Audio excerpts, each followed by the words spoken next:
இந்து தெய்வங்களை வணங்குபவர்களை ராசசுத்திரன் என தெரிவித்துள்ளார். ஆனால் திமுக தலைவரின் மனைவியும் இந்து தெய்வத்தை வணங்குகிறார். இது அவர்களுக்கும் பொருந்துமா? இந்து முன்னணி மாநில தலைவர் கடேஸ்வர சுப்பிரமணியன் செய்தியாளர்களுக்கு பரபரப்பு பேட்டி. இந்து முன்னணி மாநில அளவிலான ஆலோசனை கூட்டம் சாத்தான்குளம் அருகே உள்ள இடைச்சி விலையில் நடைபெற்றது. அப்போது இந்து முன்னணி மாநில தலைவர் கடேஸ்வர சுப்பிரமணியன் செய்தியாளர்களிடம் பேசுகையில், திருச்செந்தூர் முருகன் கோவிலில் கல்யாண விநாயகர் சன்னதி முன்பு திருமணங்கள் நடைபெறும். தற்போது அதற்கு விதிக்கப்பட்டுள்ள கட்டுப்பாடுகளை நீக்க வேண்டும். திருச்செந்தூர் கோவிலில் வழங்கப்பட்டு வந்த இலை பிரசாதத்தை மீண்டும் வழங்க வேண்டும். கோயிலில் பள்ளியறை நிகழ்ச்சிகள் போது பக்தர்கள் அனுமதிக்கப்பட வேண்டும். கோயில்களில் விவசாயிகள் காணிக்கை செலுத்த அனுமதிக்க வேண்டும்.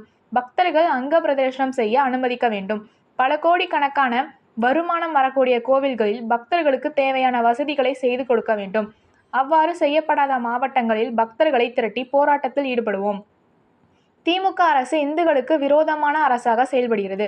பள்ளிக்கூடங்களுக்கு மாணவர்கள் கயிறு கட்டக்கூடாது, விபூதி அணிந்து வரக்கூடாது என பல்வேறு கட்டுப்பாடுகளை விதிக்கும் ஆய்வறிக்கையை ஓய்வு பெற்ற நீதிபதி சத்ரு தாக்கல் செய்துள்ளார். ஆனால் சிலுவை போட்டு வரக்கூடாது, பர்தா அணிந்து வரக்கூடாது என கூறவில்லை.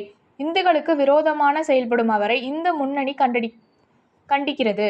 தமிழகத்தில் போதைப்பொருள் விற்பனை அதிகமாக இருக்கிறது. ஆளும் கட்சியை சேர்ந்தவர்கள் தான் அதில் அதிகமாக ஈடுபடுகின்றனர். முதல்வரோடு நெருக்கமாக இருந்து தற்போது கைது செய்யப்பட்டுள்ள சாதிக்கு சர்வதேச அளவில் தொடர்பு உள்ளது. உளவுத்துறை சரியாக செயல்படவில்லை எனில் வருங்கால சந்ததியினர் பெரிய அளவில் பாதிக்கப்படுவார்கள். தமிழகத்தில் சட்டம் ஒழுங்கு மோசமாக உள்ளது. காங்கிரஸ் மாவட்ட தலைவர், பகுஜன் சமாஜ் மாநில தலைவர் ஆம்ஸ்ட்ராங், அதிமுக, பாமக என பல்வேறு கட்சி தலைவர்கள் படுகொலை செய்யப்பட்டுள்ளனர். மேலும் இதனால் தமிழகத்தில் 26ஆம் ஆண்டு தேர்தலில் திமுக அரசு மிகப்பெரிய தோல்வியை சந்திக்கும். இந்து தெய்வங்களை வணங்குபவர்கள் ராசசுத்திரன் என தெரிவித்துள்ளனர். ஆனால் திமுக தலைவரின் மனைவியும் இந்து தெய்வத்தை வணங்குகின்றார். இது அவர்களுக்கும் பொருந்துமா?